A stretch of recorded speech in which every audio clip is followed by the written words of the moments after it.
एक मिनट क्या बोले, फिर बोलना दोबारा। नहीं, आप बजट क्या बोलिए? नहीं, सभापति जी बोलिए। नहीं सभापति महोदय, नहीं जिन्होंने गोली चलाई वो आपका राम मंदिर बना रहे हैं।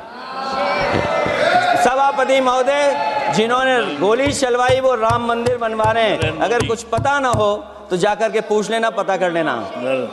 आधी अधूरी जानकारी के साथ मत आया करो यहाँ पर। अमेरिका से डील नहीं, ढील हुई है कि डील पहले बनी है बजट, और बजट का हलवा यहाँ ज्यादा बटा के वहाँ। जनता भाजपा से ये भी जानना चाहती है कि 0 बड़ा के 18 क्यों झूठे ख्यालों में दिन रात करें, जो बनाते हैं हवा में बातों के महल, आओ उनसे कुछ जमीनी बात करें। ये बजट दिशाहीन है, और जिस सरकार से उम्मीद न हो उसकी बजट से क्या उम्मीद होगी। इस डील के बाद हमारे किसानों का हाल क्या होगा। जैसे जैसे बीजेपी की सरकार चली और आगे बढ़ती गई, 12 साल ऐसे हैं आ गए कि अब तो चांदी तो दूर, अगर यही सरकार चलती रही तो लोहे पर पीतल चढ़ाकर भी गरीब अपनी बेटी की विदाई नहीं करा पाएगा। तो मंदिरों को तोड़ने का काम इसी सरकार में हुआ है, लेकिन सरकार को कोई नमस्कार न करे उसको नहीं डरा सकते। हमने तो कहा कि तुम लखनऊ से गए हो, लखनऊ का जो अदब है, लखनऊ का जो हमारी पहचान है, कम से कम अगर नमस्कार नहीं कर सकते तो आदाब तो कर ही देते वहां जाकर। अगर आप पिछड़ों को छोड़ देंगे, दलितों को छोड़ देंगे, आदिवासियों को छोड़ देंगे, अल्पसंख्यक भाइयों को छोड़ देंगे, तो आप कैसे विकसित भारत बनाएंगे। आपने क्या नाम रखा है, बीबी राम जी, और हमारे राम जी कहाँ बैठे हैं? कहाँ है हमारे राम जी? पीछे बैठे, जिन्हें बचपन से हम देखते आए राम जी। ये हमारी खुशकिस्मती है कि राम जी सदन में बैठे हैं, लेकिन आप राम जी का अपमान कर रहे हैं। आपको उनको यहाँ नहीं बैठा सकते, आपको यहाँ बैठाना चाहिए नंबर 2 पर। आप कृपया देखिए, वित्त मंत्री राम जी को ही नहीं जानती हैं। अखिलेश जी, अगर यही शेर बीजेपी को पढ़ना पड़ता तो वो पढ़ते कि हमको मालूम है स्वर्ग की सच्चाई, लेकिन दिल को बहलाने के का गालिब ये ख्याल की जगह सोच अच्छा है। सभापति महोदय, यही फर्क है, सबका साथ सबका विकास। सभापति महोदय, बोलने से पहले मैं जब बजट को देख रहा था, और अक्सर सरकार को पिछले कई सालों से चलता हुआ मैं देख रहा हूं, मैं कहना चाहता हूं क्यों झूठे ख्यालों में दिन रात करें, जो बनाते हैं हवा में बातों के महल, आओ उनसे कुछ जमीनी बात करें। सभापति महोदय, बजट आने से पहले और बजट आने के बाद पूरा देश और पूरे देश में ये बहस चल रही थी कि अमेरिका को लेकर के डील होने जा रही है। सभापति महोदय, मुझसे पहले अभी जो भारतीय जनता पार्टी की माननीय सदस्य बोल रही थी, और भारतीय जनता पार्टी का ये पक्ष है कि हम लोगों ने दुनिया में बहुत सारे देशों से फ्री ट्रेड एग्रीमेंट कर लिया है। सभापति महोदय, मैं भारतीय जनता पार्टी की सरकार से जानना चाहूँगा, अभी कितने देश और बचे हैं जिससे आप फ्री ट्रेड एग्रीमेंट नहीं कर पाए हैं? कुछ ऐसे भी देश बचे होंगे शायद जिनसे आपकी इच्छा होगी कि हम फ्री ट्रेड एग्रीमेंट कर लें। और सभापति महोदय, का फ्री ट्रेड एग्रीमेंट हो भी जाते हैं, जो लोग कभी रुपए के बारे में बहुत चिंता करते थे, कभी कभी उम्र से, कभी कभी दूसरे लोगों के उससे जोड़ देते थे, इतने सब फ्री ट्रेड एग्रीमेंट होने के बाद, और अमेरिका से डील नहीं ढील हुई है, उसके बाद हमारा रुपया कहां पहुंचेगा। और अगर यही डील होनी थी तो 11 महीने इंतजार क्यों कराया? अगर यही डील होनी थी सभापति महोदय, तो 11 महीने किस बात का इंतजार था? हमारे कारोबारियों को या हमारे जितने भी उद्योग से जुड़े लोग हैं उनके साथ ये परेशानी क्यों? बजट पर सबसे पहला सवाल यही है कि डील पहले बनी है बजट।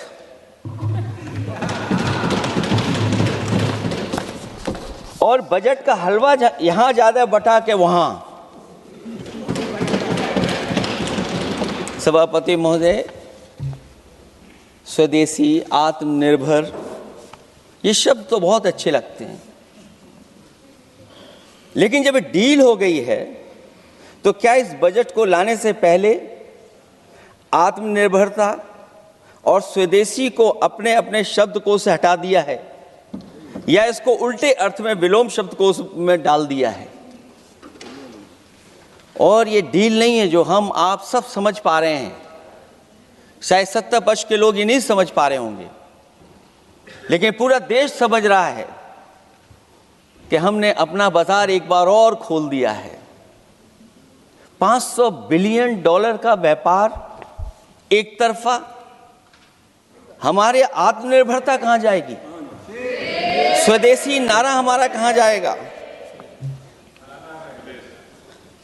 हमारे देश की जनता भाजपा से कह रही है कि जहां तक हमें मालूम है डील एक तरफा नहीं होती है। क्या ये बनी वहां पहुंची यहां जहां जैसे कोई एक पक्षी मान रहा हो? जनता भाजपा से यह भी जानना चाहती है कि 0 बड़ा के 18।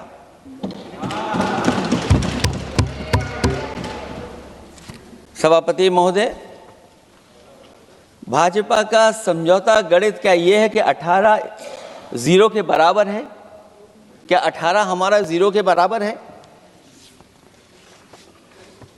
देश के किसानों, दुकानों, उद्योगों को बचाने के लिए खोखले शब्दों के अलावा भाजपा के पास कोई और सुरक्षा कवच या संरक्षण योजना है कि नहीं है? इसलिए मैं सभापति महोदय कहना चाहता हूं, ये बजट दिशाहीन है। इस बजट में कोई विजन नहीं है कि 2047 तक हमारा देश विकसित भारत बन जाएगा। और हम जैसे लोगों को, समाजवादियों को तो सरकार से पहले ही उम्मीद नहीं थी, और जिस सरकार से उम्मीद ना हो उसकी बजट से क्या उम्मीद होगी? इस बजट में पीडीए के लिए कुछ भी नहीं है। कोई योजना दलित, पिछड़ा, महिला, गरीब, अल्पसंख्यक या नवयुवक के विकास के लिए नहीं लाई गई है। ऐसा लग रहा है कि सरकार ने इनके बारे में सोचना ही छोड़ दिया है। और अगर जीडीपी हमारी 7% है और नॉमिनल जीडीपी की ग्रोथ केवल 8% है, जो कि लगभग 12% होनी चाहिए थी, इसके कारण लोगों के हाथ में कम पैसा है। और कारण यह भी लगता है कि हमारा प्राइवेट इन्वेस्टमेंट नहीं आ पा रहा है। जो लोग ये कहते हैं कि हम प्रति व्यक्ति आय बढ़ा रहे हैं, जो आंकड़े हमारे पास हैं, जो जानकारी हमारे पास है, वो आंकड़ा यही कहता है कि $3000 के लगभग प्रति व्यक्ति आय हमारी है। और अगर हम दुनिया से जब इतना ही जुड़ गए हैं तो 2025 की जो रैंकिंग है, हमारा स्थान 144वां है, 144th है। तो जहां हम इतना 10, 11, 12 साल से हम इतने बजट ला रहे हैं, क्या हमारे पर कैपिटा इनकम लोगों की नहीं बढ़ पाई? और सदन में, इसी सदन में कई बार ये पूछा गया कि जो लोग राशन प्राप्त कर रहे हैं, गरीबी रेखा से नीचे हैं, कम से कम उनकी पर कैपिटा इनकम क्या, ये तो बताना ही चाहिए सरकार को। और पिछड़ेपन को दूर करने के लिए कोई विजन नहीं दिखता इस बजट में। जैसे जब बजट आता है तो बजट में ढूंढते हैं हम लोग कि हमारे स्टेट के लिए क्या और खास नया आया होगा। उत्तर प्रदेश जैसा प्रदेश जहां पर डबल इंजन की सरकार को बहुत कुछ कहा जाता है कि डबल इंजन की सरकार है, हम विकास भी डबल करेंगे, लेकिन मैं देखता हूं उत्तर प्रदेश के लिए कोई खास योजना ऐसी नहीं आई है जिससे उत्तर प्रदेश के 25 करोड़ लोगों को कुछ मुख्य धारा से जोड़ा जाए। वैसे तो बड़े बड़ी योजनाएं बताई जा रही हैं कि हमारे कई फ्रेट कॉरिडोर्स बन रहे हैं, वाटरवेज बन रहे हैं, एक्सप्रेसवेज बन रहे हैं, लेकिन उत्तर प्रदेश जहाँ से प्रधानमंत्री जी आते हैं, भविष्य में जो बनेंगे एक्सप्रेसवे, लेकिन भारत सरकार के बजट से कोई भी अभी एक्सप्रेसवे वहाँ पर नहीं बना। अगर कोई बना हो, नया बन रहा हो, बड़ा बन रहा हो तो बताएं। और जो बने भी हैं वो उस मानक, उस क्वालिटी के नहीं हैं जिस क्वालिटी के आज विकसित भारत के एक्सप्रेसवे होने चाहिए। जो लोग भ्रष्टाचार पे बड़े बड़े सवाल उठाते हैं, वो कम से कम अपनी सड़कों को देखें, अपने एक्सप्रेसवेज को देखें कि उन्होंने क्या बना करके खड़ा इतने हजारों करोड़ रुपए खर्च करने के बाद। इनके सबसे पहले प्रधानमंत्री अटल बिहारी वाजपेयी जी, उनके नाम से कोई एक्सप्रेसवे बन रहा था। सभापति महोदय, हम लोगों ने अखबारों में पढ़ा, कई लोग स्टेटमेंट भी देते हैं कि हम एक्सप्रेसवे बना रहे हैं। उनके नाम से बनने के साथ साथ उनका नाम भी बदल दिया। पहले वो चंबल एक्सप्रेसवे बन रहा था, फिर अटल जी के नाम से एक्सप्रेसवे बन रहा था। लगता है वो जमीन पर नहीं उतरा है, वो केवल कागजों पे बन रहा था। तो ये तो एक्सप्रेसवे की बात हुई। सबसे बड़ा सवाल ये है कि किसान को लेकर के इन्होंने कहा कि किसान की हम आय दोगुनी कर देंगे। आज हमारा किसान इस उदारीकरण में कहाँ खड़ा है? जिस किसान को लेकर के पूरे देश के सभी राजनीतिक दल चिंतित रहते हैं, इस डील के बाद हमारे किसानों का हाल क्या होगा। और जब सब कुछ विदेश से ही आएगा तो हमारा किसान भारत में क्या उगाएगा, जमीन पर क्या उगाएगा और क्या बेच पाएगा। सभापति महोदय, सरकार ने बड़ा बड़ा बजट पेश किया, कहा कि हम एग्रीकल्चर इंफ्रास्ट्रक्चर तैयार करेंगे, एग्रीकल्चर इंफ्रास्ट्रक्चर से हम मंडियां तैयार करेंगे, बाजार तैयार करेंगे, एमएसपी लागू करेंगे। हमारे किसान जब काले कानून के खिलाफ लड़ रहे थे, बड़ी संख्या में जान चली गई, उसके बाद सरकार कहीं पीछे हटी और उन्होंने काले कानून वापस लिए। लेकिन आज भी किसानों को जो कानूनी गारंटी मिलनी चाहिए वो अभी तक एमएसपी की कानूनी गारंटी सरकार नहीं दे पाई है। और जो तेज क्रॉप और हॉर्टिकल्चर क्रॉप और दूध को लेकर के सरकार दावा करती कि हम सब्जियां इतना, हॉर्टिकल्चर क्रॉप्स हमारी इतनी ग्रो कर गई हैं, हम दुनिया में इतना पैदा कर रहे हैं। दूध के जब आंकड़े बताते हैं कि दुनिया में हम दूध का उत्पादन इतना कर रहे हैं, और अगर आपका बजट ही विकसित भारत का बजट है, तो हमारे हॉर्टिकल्चर क्रॉप्स और जो हमारा किसान दूध का उत्पादन कर रहा है, दूध का उत्पादन हो रहा है, उसके लिए एमएसपी की गारंटी कब देंगे आप लोग? और गारंटी हम लोग इसलिए मांग रहे हैं क्योंकि उसको घर कैसे बनाएगा, घर कैसे चलाएगा, अगर उसको लाभ नहीं मिलेगा, बच्चों को कैसे पढ़ाएगा, अपनी बेटियों को हंसी खुशी विदा कैसे कर पाएगा। और इधर तो जहां फसल की कीमत नहीं मिल पा रही है, सभापति महोदय, सोने के भाव कहां पहुंच गए हैं। पहले गरीब सोचता था जब हम अपनी बेटी की विदा करेंगे तो कुछ सोने का एक सामान खरीद करके दे देंगे उसको। जैसे जैसे बीजेपी की सरकार चली और आगे बढ़ती गई, 12 साल ऐसे हैं आ गए कि अब तो चांदी तो दूर, अगर यही सरकार चलती रही तो लोहे पर पीतल चढ़ाकर भी गरीब अपनी बेटी की विदाई नहीं करा पाएगा। कैसे अपने भविष्य के लिए 2 पैसे जमा कर पाएगा? मतलब आज क्या खाएगा, कल के लिए क्या बचा पाएगा? ये किसानों के बड़े सवाल हैं। भाजपाई किसानों को लाभ नहीं पहुंचाना चाहते हैं, ये किसी और को लाभ पहुंचाना चाहते हैं। कुछ अदृश्य लोग हैं जिनको लाभ पहुंचाना चाहते हैं, क्योंकि इनका बजट, जो बजट बनाते हैं, वो आम जनता का ना उसमें जिक्र है ना फिक्र रहती है।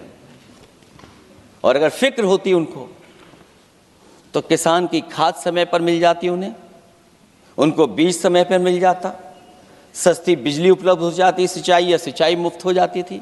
और मुझे याद है सभापति महोदय, समाजवादी सरकार में हम लोगों ने किसानों की सिंचाई मुफ्त करने के भी फैसले लिए।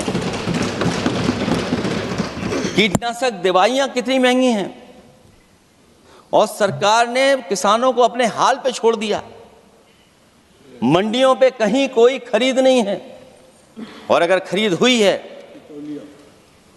तो सरकार बताए कि धान, आलू या गेहूं की खरीद में तो मिल जाती है उसको कीमत, लेकिन धान और आलू जैसी फसलों पर कोई सरकार कीमत नहीं दे पा रही है। महंगाई बेतहाशा बढ़ने पर भी इस बजट में जनता को टैक्स में न छूट देना टैक्स शोषण है। अमीरों के काम, कारोबार और घूमने फिरने पर 10 तरह की छूटें दी गई हैं, लेकिन बेकारी, बेरोजगारी से जूझ रहे लोगों की उम्मीदों की थाली खाली है। मध्यम वर्ग अपने आप को ठगा महसूस कर रहा है। शोषित, वंचित, गरीब व्यक्ति जहां था वैसे भी नीचे जाता दिख रहा है। इस बजट ने उसके चादर में पैबंद लगाने की जगह उसे और चिथड़ा कर दिया है, क्योंकि सामाजिक सुरक्षा केवल शब्दों की औपचारिकता रह गई है। किसान, मजदूर, श्रमिक, कारोबारी, छोटा दुकानदार अपने लिए मिली राहत को दूरबीन से देखकर ढूंढ रहा है, और इसीलिए भाजपा का हर बजट 1/20 का बजट मानते हैं, क्योंकि वो 5% लोगों के लिए ही होता है। अच्छे बजट की होती हैं 3 पहचान: गरीब की तरक्की, खुशहाली और मुस्कान। शायद इस बजट ने तीनों चीजों को छीनने का काम किया गरीबों से। दूसरा विषय, स्वास्थ्य को लेकर के बहुत हमारा गरीब समय समय पे परेशान रहता है। स्वास्थ्य को लेकर के जो ठोस कदम सरकार को उठाने चाहिए, वो सभापति महोदय सरकार नहीं उठाती दिख रही है, और जितना भी स्वास्थ्य सेवाएं हैं वो ठप होती चली जा रही हैं। मैं उत्तर प्रदेश की बता सकता हूं, मुझे याद है सभापति महोदय, पहला जो भारत सरकार और प्रदेश सरकार को मिलकर के पहला हॉस्पिटल, मेडिकल कॉलेज शाहजहांपुर का बना था, जिस समय भारतीय जनता पार्टी के उस समय के स्वास्थ्य मंत्री और मैंने मिलकर के उसका उद्घाटन किया था। उसके बाद जो प्रचार में तो ये बहुत आगे हैं, प्रचार में तो ये कहते हैं कि हर डिस्ट्रिक्ट में हर हॉस्पिटल, हर डिस्ट्रिक्ट में एक हॉस्पिटल या मेडिकल कॉलेज, लेकिन सच्चाई तो ये है कि इन हॉस्पिटलों में इलाज नहीं है, दवाई नहीं है, ऑपरेशन के लिए कहाँ जाना पड़ता है, भटकना पड़ता है। और जिस तरीके से अभी जिन लोगों ने इंश्योरेंस या LIC में किस्त दी होगी, वो जानते होंगे कि महंगाई कम नहीं हुई है, महंगाई बढ़ी है, किस्तें बढ़ गई हैं। उदाहरण के लिए दिल्ली के एम्स के लिए 5,600 करोड़ रुपए, और आयुष्मान भारत के लिए पूरे देश के लिए सरकार ने जो बजट रखा है वो 4,700 करोड़ रुपए है।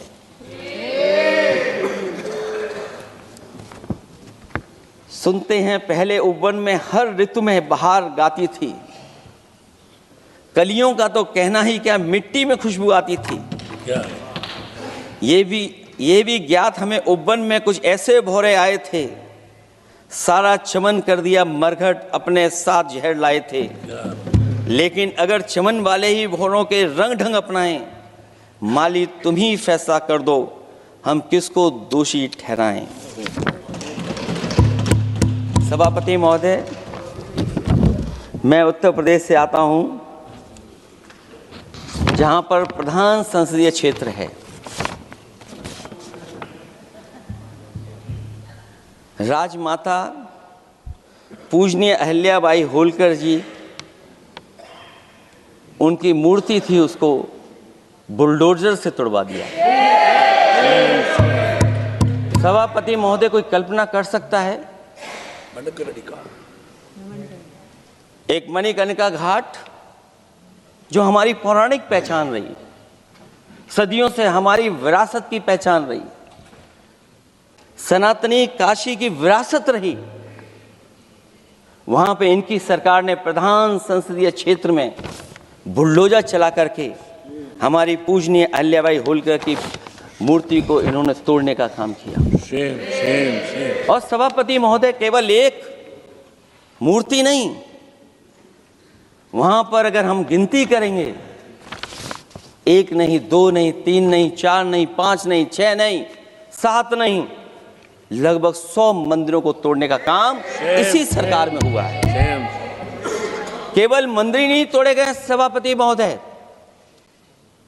एक antique bell donated by Nepal नरेश, जो घंटा बजता था सभापति महोदय, जो घंटा बजता था, नेपाल नरेश जिन्होंने गिफ्ट किया था, वो घंटा भी लापता है।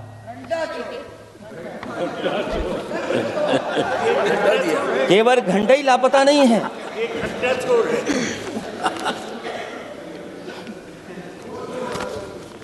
सभापति महोदय, नमामि गंगा को लेकर के हमारे कानों में अभी भी वो बातें गूंजती हैं कि माँ गंगा ने मुझे बुलाया है। क्या बात है कि पिछले 11 साल से माँ गंगा ने बुलाया ही नहीं किसी को। माँ गंगा बह रही हैं, जो उसके पैरामीटर्स हैं, जिस पैरामीटर्स को हर दिन नापा जाता है, उसमें डिसॉल्व ऑक्सीजन, सीओडी, बीओडी और तमाम पैरामीटर्स, आज किस हालत में है माँ गंगा। कोई कह रहा था कि अब गंगा बहकर के दूर तक जाएंगी, लेकिन शायद वो ये नहीं जानते होंगे कभी कभी उल्टी गंगा भी बहती है।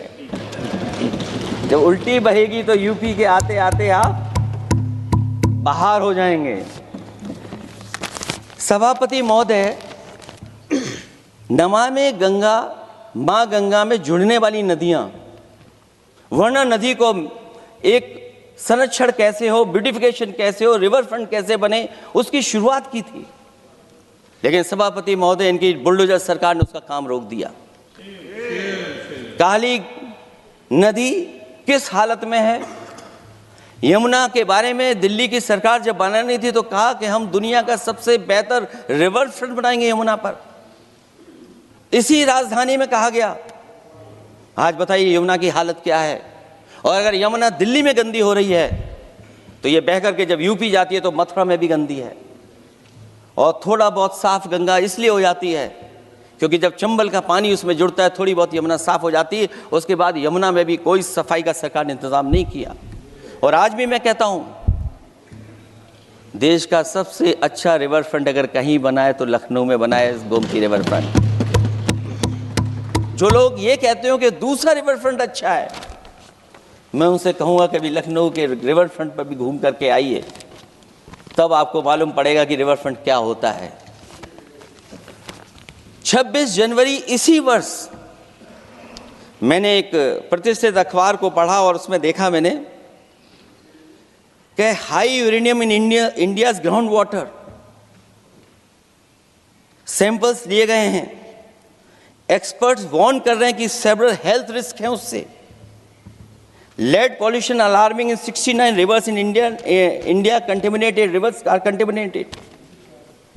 हमारे पानी में पेस्टिसाइड है, इंडस्ट्रियल वेस्ट है, अनसेफ है ड्रिंकिंग के लिए।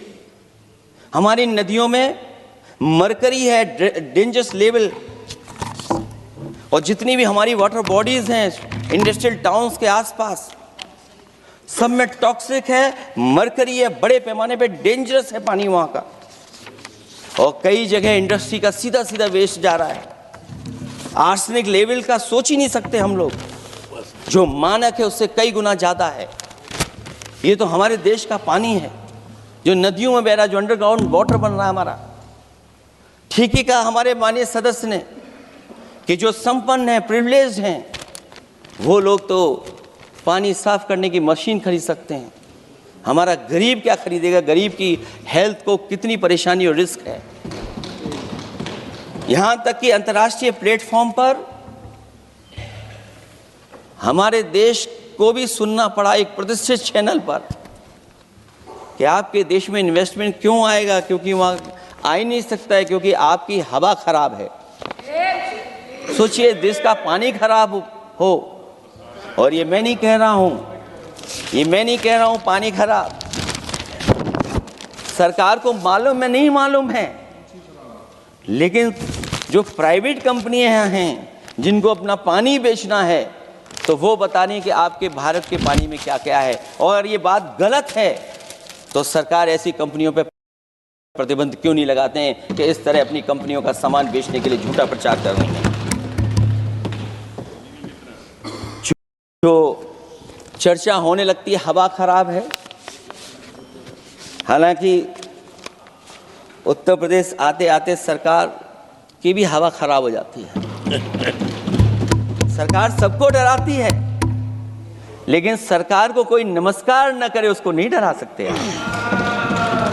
हमने तो कहा कि तुम लखनऊ से गए हो, लखनऊ का जो अदब है, लखनऊ का जो हमारी पहचान है, कम से कम अगर नमस्कार नहीं कर सकते तो आदाब तो कर ही देते वहां जाकर।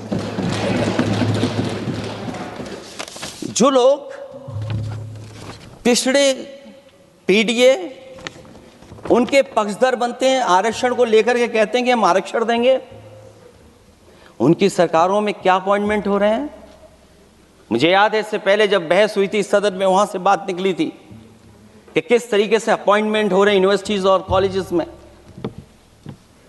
मैं उसी पे कुछ कहना चाहता हूं।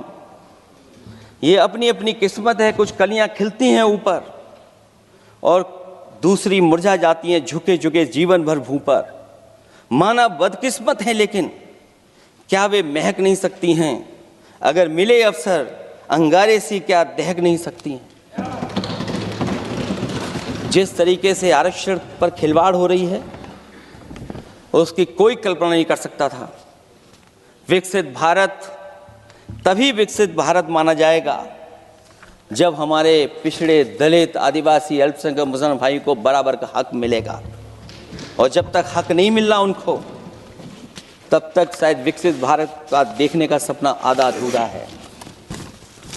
अभी अभी सुप्रीम कोर्ट ने कहा है माइग्रेशन को लेकर के, सुप्रीम कोर्ट ने 16 जनवरी को एक फैसला पलट दिया।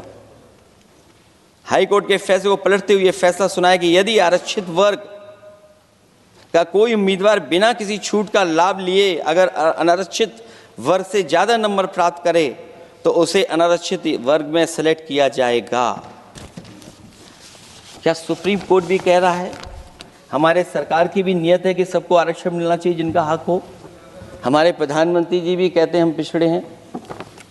हमारे दूसरे नंबर के नेता, क्योंकि उन्हें सनातनी बनना था, अपना धर्म बदल के दूसरा धर्म लिख लिया उन्होंने।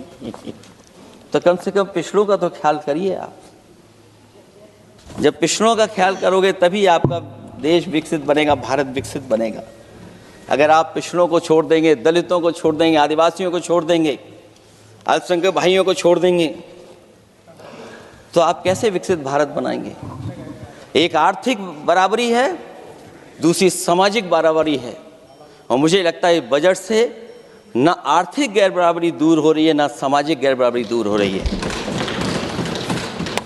और इनकी सरकार में कितना भेदभाव है। सभापति महोदय, केवल चुनाव जीतने के लिए सोचिए, एक 72 साल के बुजुर्ग पर मोईद खान साहब, आप जानते होंगे आपके क्षेत्र में, मदरसा टाउन एरिया। सभापति महोदय, बीजेपी का लक्ष्य केवल है चुनाव जीतना। इन आंकड़ों से क्या मतलब? और आंकड़ों के अगर ये ठीक आंकड़े होते सभापति महोदय, तो इन्होंने कहा था कि बुलेट ट्रेन हम 1 लाख करोड़ की बनाएंगे।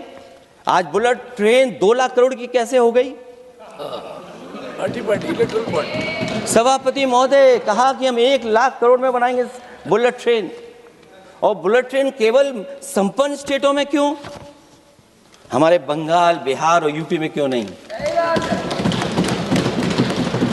और अगर आप हाई स्पीड बुलेट ट्रेन लाना चाहते हैं तो 1 लाख करोड़ का बजट दिया था, 2 लाख करोड़ बजट हो गया। यूपी में जब बनेगा तो पता नहीं कब बनेगा, कौन जानता है कब बनेगा। चुनाव जीतने के लिए इनकी सरकार के लोगों ने झूठा फंसाया, ये सब जुमला है, जुमला। झूठा फंसाया। और इसलिए फंसाया कि वो मुस्लिम है, इसलिए फंसाया।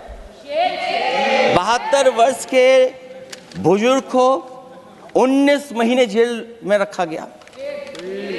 समाजवादी पार्टी को बदनाम किया गया, और केवल इसलिए कि चुनाव जीत जाए आप, अयोध्या का चुनाव जीत जाए, क्योंकि अयोध्या का चुनाव हारे थे आप लोग। मैं अयोध्या की महान जनता का धन्यवाद देता हूं कि उन्होंने कम्युनल पॉलिटिक्स का समापन किया है। वो विकास के रास्ते पे जाना चाहते हो। मैंने पहले भी कहा, फिर कहता हूं, आपका विकास अयोध्या का तो मैं जानता हूं कैसा है, क्योंकि लोगों ने काशी को क्यूटिव बनते नहीं देख पाए। अगर हम सब सदस्य हैं और हमारे प्रधान सांसद के संसदीय क्षेत्र को अगर हम क्यूटिव न बना पाए, आप विरासत मिटा रहे हैं। वहां पर कई सौ पुरानी दाल मंडी, जिसमें केवल वोट नहीं मिलता, इसलिए दाल मंडी को आप डिमोलिश कर देंगे आप। अल्पसंख्यक बनारस, और इसको अयोध्या को जीतने के लिए 72 वर्ष के एक व्यक्ति को झूठा केस लगाया, झूठा फंसाया, जेल भेज दिया। और न केवल उसको जेल भेजा, बल्कि उसकी दुकानें और उसकी बेकरी पर भी बुलडोजर चला दिया आपने। क्या डेमोक्रेसी में हमारे बुलडोजर का कोई स्थान है क्या? हाई कोर्ट कहता है कि आप फैसला सुना सकते हैं क्या? कोर्ट कहता है कि आप कौन हो गए फैसला सुनाने वाले लोग? और फिर आप लोग कहते हैं कि हर घर जल और नल। सभापति महोदय, इन्हीं के विधायक ने मंत्री जी को घेर लिया, इन्हीं के विधायक ने मंत्री जी का अपहरण कर लिया, और ये कहते हैं कि हम तो, हमारे कोई अराजकता नहीं है। ये कहते हैं इन्वेस्टमेंट लाएंगे, हम एमओयू साइन करेंगे। सभापति महोदय, देश के प्रधानमंत्री, देश के सबसे बड़े उद्योगपति उत्तर प्रदेश पहुंचे थे, एमओयू साइन किए गए, लाखों करोड़ के एमओयू साइन हुए। और एमओयू साइन होने के बाद जमीन पर कितना उतरा ये बताए सरकार। एमओयू के बाद सरकार बताए कितना जमीन पर उतरा है। इन्होंने जब कश्मीर का 370 हटा रहे थे सभापति महोदय, हाँ ना, बजट ही है ये एमओयू में, क्योंकि इंसेंटिव अगर नहीं देंगे तो कौन आपका इन्वेस्टमेंट लाएगा?